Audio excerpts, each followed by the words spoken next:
Trash from our past causes us to react in moments, often to what's not even in front of us, but our prior experience. It's like when our spouse implies that we loaded the dishwasher incorrectly, and the look they give us makes us feel nothing about to do with the dishwasher and everything to do with how our grandpa looked at us when we were 4.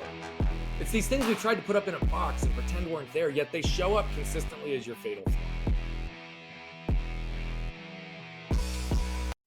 What is going on, everybody? Welcome back to the show, The Determined Society. Guys, with me, I have a guest today that I have grown pretty close to and have followed and gained relationship with, someone who I feel is one of the most determined individuals on the face of the earth. And once you hear his story, you will truly understand why. At the age of 7, he was run over by a truck, leaving his left arm severed. And after 24 surgeries, he can truly understand how trauma in the past can hold you down here in the present day. And so we're going to get into it with my boy, Brian Bogert. What's up, buddy? Welcome to the show.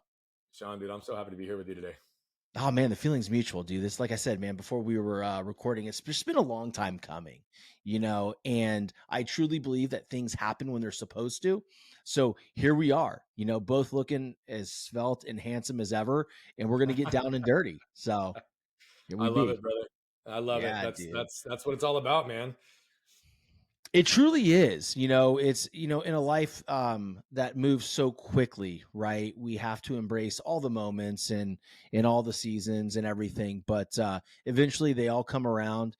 And again, here we are, and we are going to provide an awesome conversation of determination and grit, right, for the audience to really consume and digest and thrive upon, and hopefully utilize this conversation so they can get over their own things that are holding them back. And man, it's very interesting because you talk about trash, scanning the can and getting rid of the trash from your past. So talk to the viewers and the listeners a little bit about that.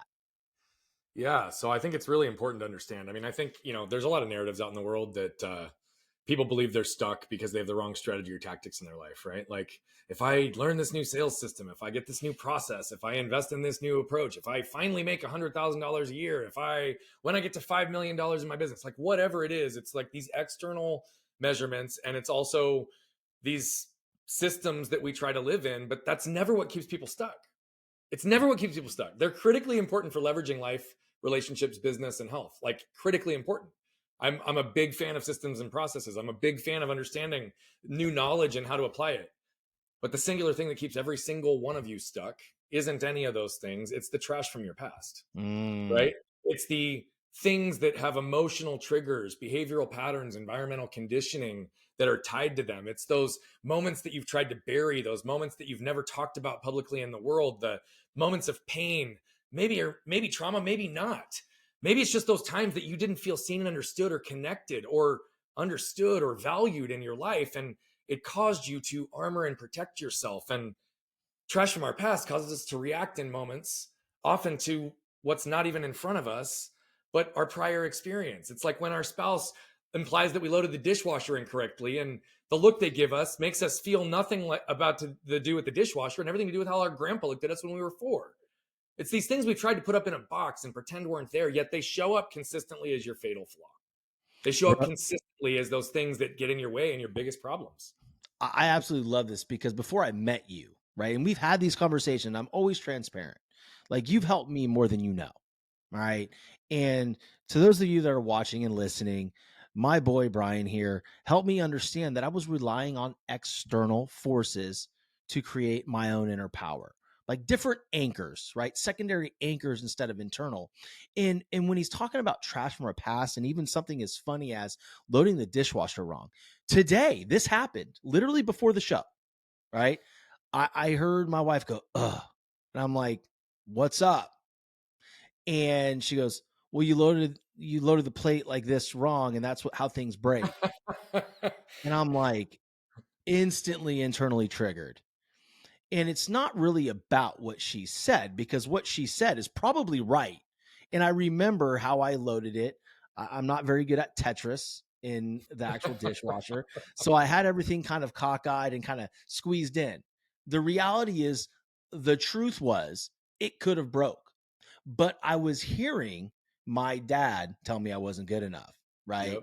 And my grandpa, to be quite honest with you. So there's a lot of things to unpack here, but the one that I really want you to speak with the audience about is those secondary anchors that they are relying on and how Yeah. that can deter them from their overall truth and performance. Well, yeah, I think it's important to understand some different dynamics that go into this because, I have yet to meet a high performer in business, life, or sports that in some form or fashion didn't learn how to receive love, validation, and connection through performance. Yeah. Right, and that can happen for a whole variety of different reasons, right? Where we believe that either love is contingent on us showing up a certain way or getting A's, or right, or that the only way we're going to connect with our friends is if we actually are the star athlete and can carry the team and have to consistently then push that envelope, or we have to say yes to so many situations just to appease the people in our lives, even though we really have no capacity to actually put more on our plate, right? Like, it's Yeah. all these things that we don't really acknowledge or pay attention to that are often about helping ourselves feel good, feel worthy, or feel connected outside of ourselves. Right? Like, we're looking for that connection, that love, and that validation. And again, it comes through a whole bunch of different narratives. But the reality of it is whenever we are listening to the external noise, it means we're turning down our internal volume. Mm, mm. And I just want other people to turn up your internal volume, because here's the reality. We're all born as our brightest, most authentic burning light that we'll ever be. You've got kids, I've got kids. We know this, right? Like, they come out, they're raw, they're real. They are just like everywhere, right? They're bundles of Yeah, energy, man. their creativity. They're just there, right? And then what happens? Parents, teachers, employers, coaches start saying, you should do this, you shouldn't do that. You should be this, you shouldn't be that. You should want this, you shouldn't want that. You should make this amount of money, have this kind of house, have this kind of job, have this kind of spouse, drive this kind of car, or you're not going to be accepted and okay. Right. And it starts funneling people further and further down this path until they fit inside the box of who the world has told them who to be, instead of living exactly who they are. Dude. Right. And there's all these layers of armor and protection hiding who we really are, because we now believe, based on the narratives of the world, that we're not good enough because we don't fit that box. Right. And it's Like, all very powerful, dude. I'm sorry to interrupt you, man. I oh, go. just you know me. If I let you talk too long, I get stuck on stupid because you're very intelligent and I'm just Oh, marginally smart. So I here's the thing. I can relate to all of this because I was a high performing athlete, right? I played Division I baseball at LSU. I am a high performance sales professional in the medical device industry. All the validation comes from accolades and, exploding your quota or hitting 400. And quite honestly, for me growing up, I was picked on a lot. you know, I was chubbier than most kids. I think I was a late bloomer. I look at all those dudes that made fun of me because I wasn't as good looking as them. It's kind of reverse now. I'm the handsome one, right? But the bottom line is and they're all beat up and fat, and they've all it's lost cool, their man. hair and They everything, right? lost their hair, and it's just like, dude, like, Homer come Simpson. on. And I'm like Benjamin Button. I get younger every year. Like, it's crazy. So but the thing that really interests me about all of this is I had to work so hard to become so good at baseball in order for people to truly accept me, because early on no one gave a shit about me. Everybody thought I was a loser until they saw me throw and hit a baseball. And so the world, like as you said, will pigeonhole you to where they want to see you. And in a sense, right, if you are a mature individual and you can understand that at an early age and be like, all right, cool, that's how they see me, but fuck, that's not how I see me, like, I'm cool regardless. That is an interesting skill that you must acquire in adulthood, because like you said, you know we are thriving on mostly external anchors in what people say about us because of our accomplishments. Well, and the reality of it is we live in a really toxic shame-based society, right? Dude. And the Yeah. word should, by the way, I was giving you all those examples. Should is a shame-based word because it implies that Yeah. whoever you are, or whatever you are, isn't good enough, Yeah. right? So every time you wake up in the morning and say, I should have worked out this morning, I should have gotten up earlier, I should have packed my stuff, you immediately put yourself into the shame and blame cycle that's Mhm. only perpetuated by society. Yeah. Right. So you're already in that low frequency energy right out of the gate because you're already shooting all over yourself. And it makes sense in lots of ways, but it's like, look, some people do find it early, some people never find it. Hmm. For me, it's, you gave a quick little intro of my story, right? The reality of it is like, I used to believe that my arm getting torn off was my transformation story. It's the Mm. story and the trauma that created a bunch of trash Yeah, of course it that is. I didn't realize for 20 to 25 years later, right? Hmm. And then I had Hmm. to unpack it, right? So here's what would happen. I walk out of the hospital. I've got my arm at 90 degrees because the humerus was torn off, like literally right here is where it came off, right? Right. So it's reattached. I'm hanging, right? And my arm is hanging there. It has to be 90 degrees so the bone will heal. So I've got a teddy bear in between my sling and my body.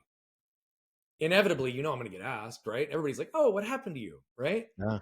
Now, they were all expecting me to say, "Well, I was racing my brother down the street and we crashed our bikes," or "I flew off the jungle gym," or whatever. But I'd look at them deadpan in the eye and I'd say, "I was run over by a truck and my left arm was torn off."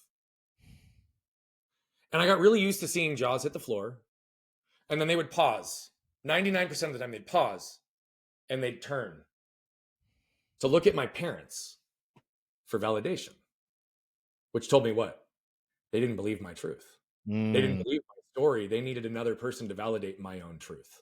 So at age interesting. 7, I remember not feeling seen and understood and not feeling connected. And as a result, I didn't feel safe or protected. Those are the 4 things we all seek and desire as human beings. We all want to Hmm. feel safe. We all want to feel protected. We all want to feel seen and understood. We all want to feel connected. But the second we protect ourselves because we feel unsafe, we actually guarantee that we'll never be seen and understood and connected. And we'll talk about that in a little bit.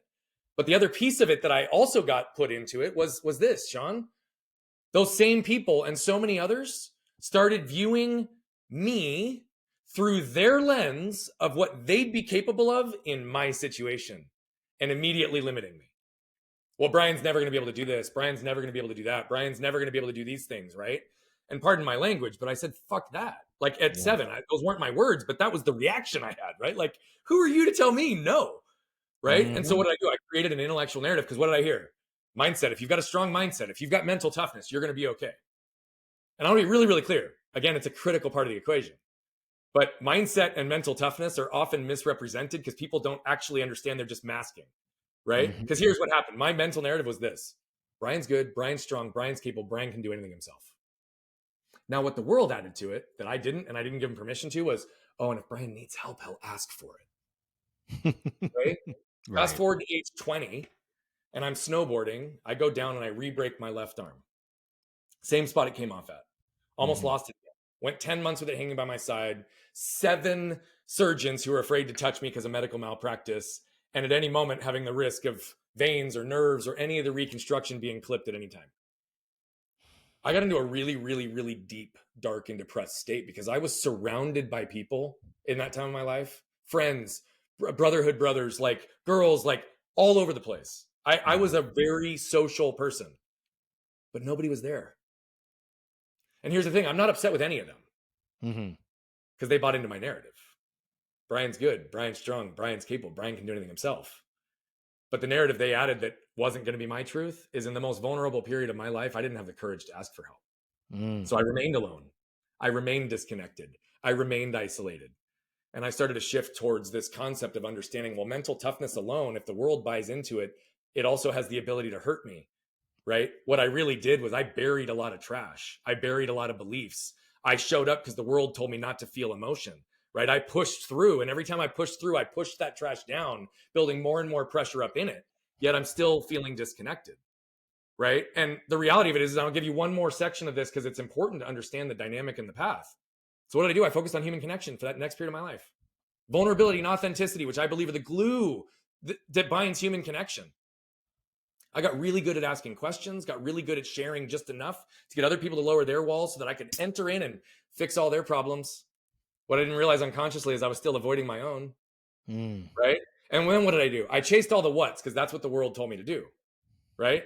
I didn't have a model for chasing who. I didn't have a model for chasing human connection. I had a model for chasing external success. So that's what I did. By age 27, I was a partner in a firm that we'd built to over $10 million. dollars. And by the time I exited, we'd built it to 15 million dollars within the span of a decade. I don't say that to impress. I say it to impress upon the point. I had Hmm. everything. I had more money. I had the cars. I had the house. I had the wife. I had new kids. I had all of it. I was a public figure in our society. I had done a lot of philanthropic work. And I think unconsciously what I was doing this whole time when I chased what is believing that if I built a life of significance, of scale, of prominence, of admiration, maybe people just want to be around me. Maybe they'd Mm. want to be in my life. Maybe then I'd be important. But at 27 years old, I woke up and I realized I had all the what's, but it cost me who I was, Sean. Dude, this I'm getting goosebumps because we've gotten to know each other pretty well over the last 7 months or so. I think it's been that long, maybe not that long, but I took that break because that's what was going on with me. I started getting involved in the what's. I started comparing my show to others. I started comparing what I was monetarily in this space to what everybody else was saying. And to your point, I focus so hard on being mentally tough and just doing the work regardless. So much so that, as you mentioned, it pushed everything down, right? All this trash. And it's like, look at me. I'm doing the work regardless. You know what it got me? It got me a wife second guessing what my priorities were. It got my kids walking in here and feeling rejected because I told them I was recording a show. Right at this point, if my 4-year-old walks in here, so be it. She can talk to you too. I don't care Good. anymore. Right? Love it. We got to give some authentic looks to this world. Okay. This is not the only thing I do. It is something I do. And guess what? It's not who I am. It's something, again, what's that I do.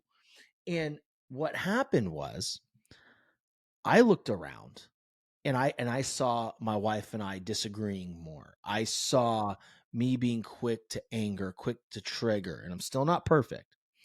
And one of these things that I thought and I said this out loud. I was like, I'm doing this for you guys because I want that life of prominence. I want those things. I think I should have this house. I think I That should was be my this narrative, popular. Sean. Yeah, bro. And guess what? I wasn't doing it for them. Nope. That's like, dude, and that was the paradigm shift for me. It's like that's when I said, "Whoa, I'm not recording for 2 months or however long it is until I'm Yeah. ready to get back into it and do it for the right reasons." Now, like, hey, if you listen, you love it, great, Yeah. great, great. Reality of it is, dude, my narrative used to literally be I was doing everything for the benefit of my family. Mhm. I've said for a long time that being a husband and father is the most important role to me, but my actions were not always congruent. Yeah, I mean, Right? And to been give there. you a little more insight into that, I mean, that was genuinely what it was. What was I doing? I was providing for my family financially. I was Mhm. providing leadership. I was providing physical security. I was providing love. I was providing, connection, energy, fun, all these things. But what's crazy is my wife and I've been married for 17 or been together for 17 years, married for, shoot, 13, going on 14. Mhm. We hid from each other for 14 years. And my wife and my kids have only felt emotionally safe with me for 18 months. Here's the reality. At 27, I realized that I'd lost who I was and I started to realign myself, but there was still a lot of trash that was buried. And I believe that for every level of pain that we create in our lives, we create a coinciding layer of armor to protect ourselves. Right. And what it led to for me was being highly disconnected. I'm laying on the couch with my daughter now at 32 years old, and she puts her arm around my neck, kisses me on the cheek, and says, "I love you, Daddy." And I start crying, like Mm. full blown alligator tears just Love dripping it. out of my face. Mhm. Now, I don't typically cry, and I want to be really clear here. I actually see men who cry as a huge sign of strength. Mhm. I conditioned myself not to cry for so long that I'm still learning how to reconnect to it. Yeah, yeah, Right. for sure. But the reality of it is like I'm crying in that moment and realizing that if I'm experiencing joy in this moment the way that I am, that I've never experienced like this before, that's brought me to pure tears, then every other emotion I've ever experienced is pale in comparison, which meant I wasn't really feeling anything. See, when I shut off physical pain because it exceeded my ability to cope, I shut off Mhm. intellectual pain, mental pain, emotional pain, and spiritual pain for 20 to 25 years, and I didn't realize it. I'd focused that prior 13 years on human connection with vulnerability and authenticity. But guess what? Human connection without emotion isn't really human connection. Yeah, no. The highest performers on this planet are those that understand whether they're hardwired intellectually or emotionally and how to listen to, balance, and regulate between both their intellectual and emotional narratives because both can be true and both can lie to you simultaneously. Mhm. But I want to give you this concept of protection because this is something that everybody understands, right? Like, And here, what I want to really help everybody understand is like, look, like you can turn your waste into wealth in your life. When we talk about trash, all of your treasures are buried in all that trash pressure. The other Mm-hmm. thing is the trash from your past, 99% of the times, is not your fault. It just becomes your responsibility once you become aware of it or you start burying others in your trash. Now, what do I mean by that? It's not your fault. It's generationally patterned and inherited. My wife and I have been able to trace our historical generational patterns of triggers back 3 generations that we're aware of. And we can see how every group continues to evolve. But it makes sense because guess what happens when you start getting shitted all over in the beginning of your life? Most people at some point in their life distinctly remember the first moment they didn't feel seen and understood. They didn't feel connected. They didn't feel safe, right? What happens when we don't feel safe? We protect ourselves. So, Sean, I want you to imagine, you know what those 35-gallon trash bags are for outdoor trash cans? The Mm-hmm. big black ones? Yep. Imagine one unfolded right now and hold it in front of you. Like literally, put your arms out real right now and imagine that that bag is in front of you. Okay? That's your armor. You're protecting yourself. Okay? Now I want to ask you, with your wife, with your kids, with any of your clients, with any of your prospects, how could you expect them to properly see all of who you are, what you want, your heart, your desires, your intent, your gold, all of the solutions, the way that you interact, your genuine, your ethics, your morals, all of it delivered through an invisible force field? And that's also assuming that Intellectually they're not impossible. carrying their own that's further distorting the message. Yeah, it's impossible. The It second you protect yourself, you guarantee you will not be seen, understood, and connected. Whenever you protect yourself, you're actually disconnecting yourself. So we you teach know this concept of becoming a protector and connector because you can lower your armor in 2 ways. You can fabricate it and convince yourself that you're safe right now, or you can unpack and process and heal through all the stuff that's causing you to protect. That's the long-term solution that makes you not feel like garbage regularly and consistently. The other one, though, you can infiltrate in moments. So what does that mean? Sean, you walk into a room with your family, with your company, with your clients, any of them, it doesn't matter. If you can understand that you are safe and protected, you can lower your own armor, exist completely open with a soft front and a strong spine, be vulnerable, be authentic, and be real. And you can wrap a layer of protection around the entire environment that you're in, which guarantees that everyone will be safe, everyone will be protected, everyone will be seen and understood, and everyone will be connected. As leaders, as men, we have that ability. We have that strength. But most of the time, it's our armor that's protecting our pain that's actually projecting everything and everyone we want away from us. this is almost therapeutic. I'm taking away from it. It is therapeutic because you said, you know, about 5 minutes ago, you were talking about the first moment that you didn't feel seen, heard, or protected. I can remember that moment. It was at the dinner table on a Sunday at my grandparents' house. And my grandfather told me that I would never play professional baseball. Bingo. There it is. That is one of So your trigger moments. the trigger moments, man, and so that was early on. And for me, my big trigger moment is when someone tells me I can't do something. I automatically want to show them and win so big that they suffocate. Again, external anchor has nothing to do with me. Right. And so I just want everybody watching and listening to really dive into this because, we are not talking about anything that we haven't gone through or go through on a daily basis to fix. And if you're out there and you're feeling like you're not being seen, heard, then, you need to look into what you have going on. Yeah. Right. And start reconnecting with who you are and the power that you have and sift through that garbage. Let me ask you a question for the audience because I think this is super important. And you've asked me this question and I was super honest with you. Yeah. A lot of people don't know how to go back and deal with all of that. So where would you tell them, like the audience listening and watching, what is one of the first things they could do to start going through the trash of their past? Yeah. Yeah. I'll give you, I'll give you a really high level of like what we call the 5 pillars of trash. Um, I think it's really, really important. Because the very first thing that most people question is, how do I know if I even have trash from my past? You do. Now, I can tell you flippantly, and you can expect my bias, that every single one of us and every single one of you has it, right? Mhm. Or I can Mhm. also flip a question back to you for you to consider. And Sean, if you're willing to play real time, we can model the how as well as giving some of the pillars throughout it. Okay. Hmm. So, who was the last person that made you feel like garbage? My dad. How did that feel in your body? Nauseous. Okay. You actually felt the physical symptoms of throwing up. Hmm. Tell me what happened that your dad made you feel like garbage. All right, audience, here you go. So we were sitting there 4th of July weekend about 3 years ago, and my cousin, who's an actor, was sitting there saying like, "Hey, you look great. You've gotten in shape. So proud of everything you're doing, your podcast." And my dad, off in the distance, I was saying, "Look at him. He's still got a little fat on him. Still fat. Hey, boy, still fat." Didn't listen. I heard him, but then it was, "How's that little podcast you have going? Anybody listening yet?" And so for me, it really triggered me, Bingo. and to a point where I got physically ill because it was so toxic. And the only thing that I could think of is like, oh my God, my wife is here meeting this man for the first time. Now she understands me. Now I'm being seen. Now she fully knows who I am and why. And then I'm thinking about my kids in the bedroom Yep. that were there. And I grabbed them. I grabbed my wife and I got the fuck out of that house, because for me, there was no way I was going to stay in that home any longer for my children to be caught up in that cycle. And Yep. I cut it and I walked out. So that was that. That was a moment, man.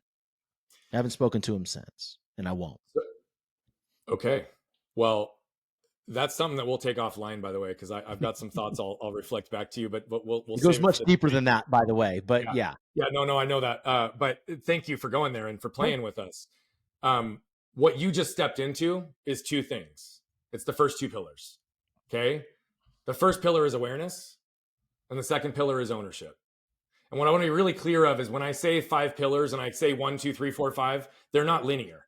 It's Mm, more like an infinity that we're constantly cycling back and forth because we're going to be in different processes of this at every time. But awareness is not just becoming more aware of all the ways you should be judging yourselves. Most of the time, people raise awareness and they just start literally judging themselves more sure. because of all the whys that perpetually never end to an answer on what to do about it. Awareness is about extracting how you feel, the narratives and the lessons tied to your experiences that allow you to see you more clearly. Okay. So, what does that mean? In this case, in this situation, one, you're aware that you now have garbage, right? You've given two situations where your grandfather didn't make you feel seen and understood, told you never be good enough, and then very clear narratives not long ago from your father that were still that subtle, embedded, designed to blame and shame and bring you down, Hmm. right? Still not seeing and understanding you, right? That trigger right there is for real an area that you've had protection, that you've had armor, that you've had reactions in moments because of where you haven't felt seen and understood and you felt the need to defend in different periods. So you're aware that you've had shame as a part of your life and you've had shame on both sides. You're not worthy and you're not good enough. And hey, when you shut that down, you show up in the arena and you're actually ready to go to battle. It's, wait, who do you think you are? What's that nice little podcast you got going on? Are you getting any like it's the bigger you live, the more you need to feel like you're checking yourself to be approved because it doesn't fit inside their box, Hmm. right? Yeah. You awareness is so important because we can't be intentional to what we're unaware of. And I'll tell you that I was blind to most of my stuff for most of my life. I didn't realize I was suffering from shame until I was 27 or 28. And I didn't understand how deep my anger, resentment, frustration was until literally 24 to 28 months ago. Mm. Okay. Here's the crazy part. I was literally blind to it. I was unaware, which meant I couldn't do anything else beyond that. Ownership is owning your role, your responsibility, accepting your part for your issues in life, business, relationships, and health. Blame and shame are off the table, though. This is about perspective seeking. Okay. So, what does that mean? Well, my wife used to say something like this. She'd say, "Hey, babe, what do you want to do with the kids this weekend?" And my shame filter would cause me to hear it this way: "Hey, honey, you've not done enough to be a good husband and father this week. So, what are you going to do to make up for it this weekend?" Not what Mhm. my wife said, but that's what I Right. heard. And Mhm. that's what I believed I was being attacked on. And I told you being a husband and father is the number one thing for me. So, what would happen? I'd feel my heart race. I'd feel my chest start to puff. I'd feel the heat and the wave run over my body. And then I'd feel the reaction where I'd rattle off the 10 things I've done in the last few days to show her I'm a good husband and father. It wasn't even what she was asking. Right. Right. Right. But here's the reality. I have to be able to own that I just created damage in that moment. I have to be able to create repair around the damage that I've created. And I have to own the fact that shame caused me to shrink down in situations that caused me to live smaller. Shame's caused me to react and get bigger and cause anger because it's a secondary emotion to come out. Right. I have to own the fact that I have allowed that to happen, but it doesn't necessarily mean it's my fault. Again, it's becoming my responsibility once I'm becoming aware of it. Mm-hmm. Okay. So that was a big shift. And I can kind of unpack that a little bit further. But 3 is unpack. The third pillar is unpack. This is feeling for the purpose of healing, allowing yourself to feel the trash from your past and understand physiologically how that shows up in your body. The point here is to sit in it only long enough until it points you what's important. Okay. So what does that mean? Well, did you know that there's over 40,000 cells in the heart called sensory neurites that are brain-like cells? And they've shown and studied that if you go to therapy, for example, and you just intellectually process the perils of your past, the patterns of your past, and the trash from your past alone, but you don't actually embody it and have the associated feelings to it to understand where they came from, where the narratives came from, and what you can extract in terms of the lessons to move forward, that those 40,000 cells don't actually heal, and you'll continue to feel that cellular pain, regardless of where you've moved yourself Interesting. intellectually. Well, 2 aren't connected. So, but until we dive I've into said that, for we don't. years, you have to feel in order to heal. Yeah, man. I shut off feelings Mm. in every area of my body, my emotions, my spirit, and my mind for 20 to 25 years. I shut it off. Yeah. Right. So no matter what I was doing up here, no matter what level of success I reached externally, no matter how much money I made, no matter how much I was doing, I still felt disconnected, empty, alone, not seen, not understood, not worthy, not good, not living in my purpose. So I had to unpack what were the sources, the root or roots of these things. You talked about a couple today. That moment your grandfather sat there, guess what? That is a source of your shame. It's not the only source, but it is a source. And there are foundational, fundamental beliefs that you've carried through your entire life that have caused moments of reaction that have created damage simply because of that one comment. 1 Right. billion%. And 1 billion. so that's part of ownership as well, is when we create damage, we have to create repair. But the unpack Mhm. stage is where we do most of the healing.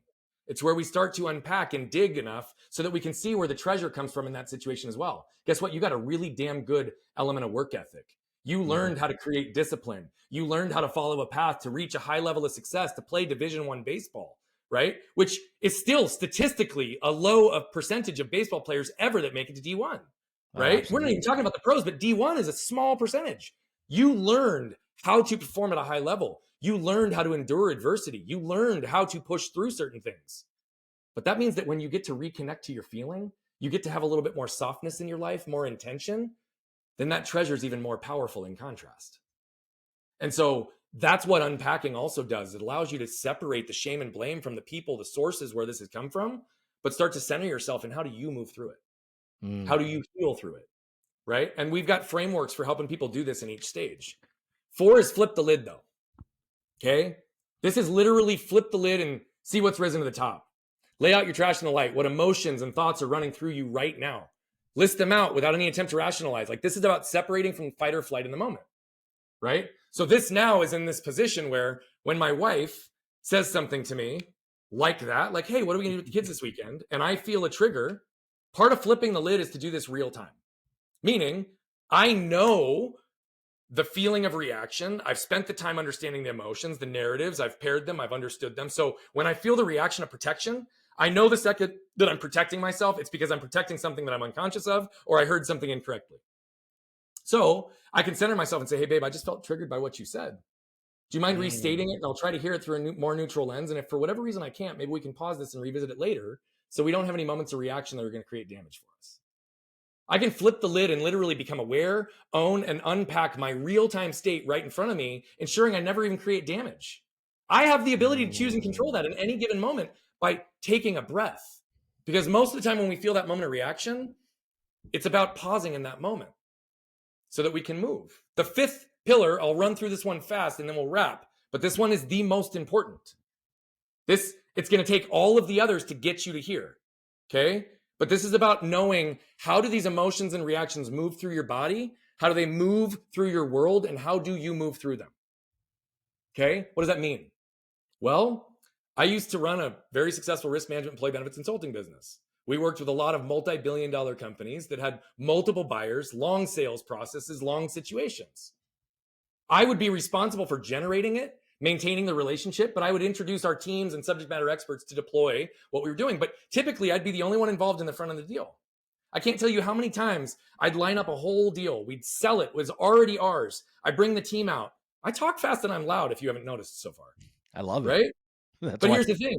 You know how many times in those meetings I was told, shh, Brian, you can't talk that fast. You can't talk that loud. Not in a corporate environment. Not here. No, not in front of that $1 billion client. And my shame, because I wasn't centered in who I was at the time, would cause me to bite my tongue, shrink down, and Mhm. feel like I wasn't good enough. Yeah. Right? Even Yeah. though I orchestrated the whole deal and everybody in that room was there because of me. Mhm. Right? Yeah. But all of a sudden I wasn't good enough. So why is that important? Well, I just told you two different ways that shame and anger move through my body. I react, I get big. I shrink Mhm. down, I get small. The reason I Yeah. asked you, how did it physiologically feel? You said you were nauseous. Most people label it with a feeling or an emotion. Oh, I feel pressure, I feel heaviness, or I feel anxiety. Those are all labels. I want you to physiologically understand what's happening in your body. What's happening with your heart? What's happening with your mind? What's happening? Does your jaw lock up? Do you feel your throat get tense? Do you feel tension in your back? Do you feel your lungs shorten in breath? Do you like get specific, because you're disconnecting from your body the second you start labeling. I want you to sit in it long enough to know, how does shame or whatever emotion you're dealing with move through your body? Oh, Shame I moves get through my hot. body. I get hot. Like, I get Shame moves through my warm. body 5 or 6 different ways. Mhm. It's important that I know that. Yeah. Right? Anger moves through my body 5 or 6 different ways. But once you understand how it moves through your body, then you can understand how it moves through your world, i.e., where do you get triggered? Okay. For me, I have over 50 shame triggers that I'm aware of and over 60 anger triggers that I'm aware Mm. of. Okay. But what does that mean?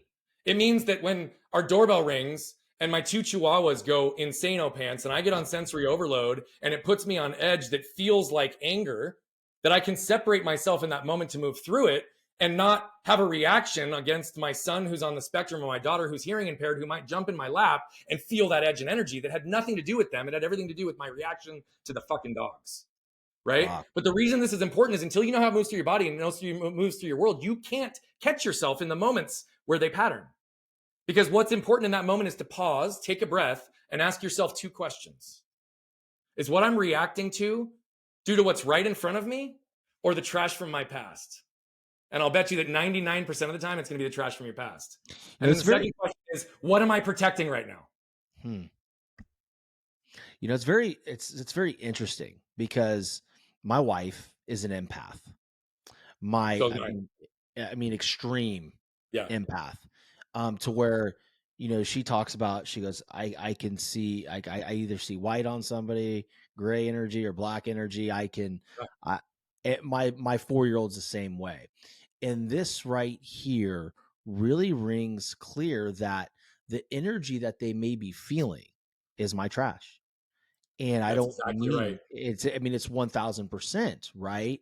So while I feel like I'm saying it one way, my energy is saying different. And no wonder you And don't feel seen and understood with what you're trying to say. And how come they question my intent? This is what I've mhm, told them. yeah, They're not hearing it. yeah, they're feeling.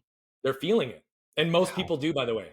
Yeah. And again, it's Yeah. because of that armor. Because what are we, at the second we're protecting ourselves, the second we've got that little bit of edge, that little bit of armor, anytime, it will dilute the message of what you're trying to communicate. And again, this is critical in business too, right? Mhm. Like, we're talking personal examples, but like, if you're feeling like your teams never listen to you, you can't keep teams, you're having leadership and turnover problems. Oh, why doesn't anybody be able to actually implement what I've got? Control issues, turnover, lack of culture, lack of growth, like all of it, I promise you, as the leader of a company, comes back to the trash from your past. Mm. Dude, this has been such an impactful conversation, and I feel and I know that this is going to be completely on time for my listeners and my viewers, because they love these types of conversations. And so, with that being said, man, like, where how can if my audience is listening, how can they work with you? How can they find you? Like what programs do you have? I know you're a coach, a business strategist, a speaker. Like, let's get you some speaking events. Let's get you some more people that you can help unpack their trash. How do they find you, man?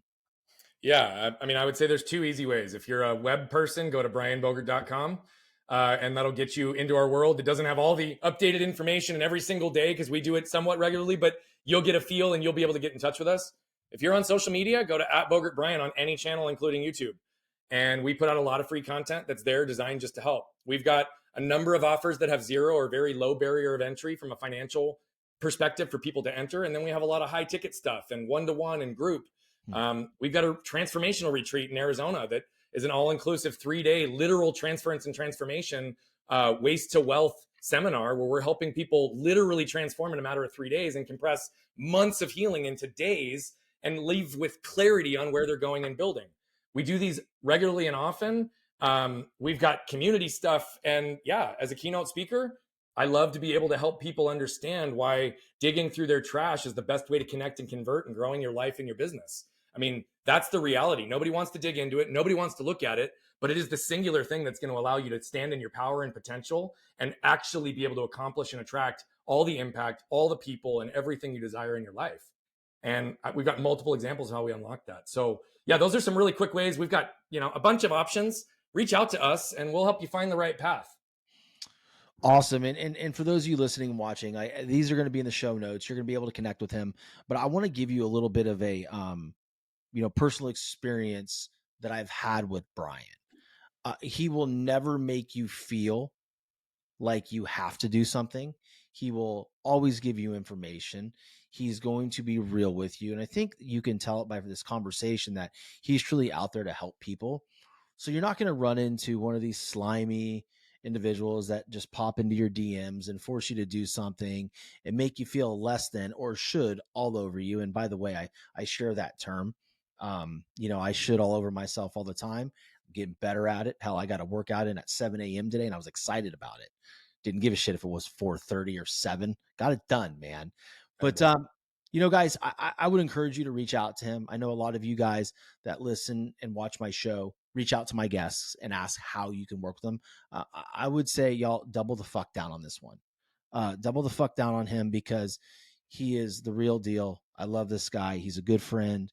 And he has everybody's best interest at heart because he's gone through some things, as you've heard, that have turned him in to the true individual he is right now. He calls himself the heart surgeon without a blade, and I can literally see how he could dub himself that. So, Brian, man, I love you, dude, and I thank you so much for being on the show, and I cannot wait for everybody to listen to this and to give their feedback because I know this is probably, in fact, definitely the most value packed show I've had in a very long time. So many thanks to you, buddy. John, thank you, brother. I love you too. And I'm grateful that you built a platform for me to be able to come pour good into the world. Truly, I appreciate how you edified me, and it's not lost on me, my friend. You're good people, and I'm grateful that you're in my life. Dude, always, brother. Until next time, guys, stay safe, love your people, be real, be authentic, and just remember one thing also, too. Kindness wins 100% of the time. Chat with y'all soon.